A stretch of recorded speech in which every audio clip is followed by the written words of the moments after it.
அனைவருக்கும் கணித வணக்கம். இப்போ பார்க்க போகிறது 7ஆம் வகுப்புக்குரிய கணக்கு 3ஆம் பருவம் பயிற்சி 1-2 12வது கணக்கை பார்க்க போகிறோம்.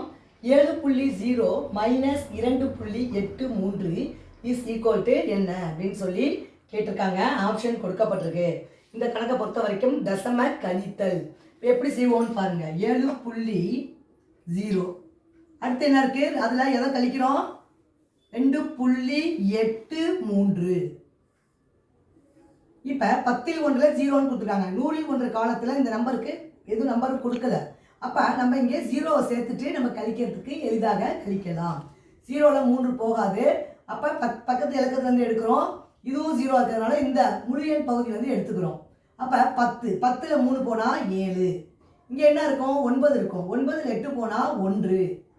மிச்சம் என்ன இருக்கும்? 6 இருக்கும். 6ல் 2 போனால் 4. அப்போ இந்த கணக்குக்குரிய விடை வந்து 4.17. இது தசம கழித்தல். புரிஞ்சுங்களா?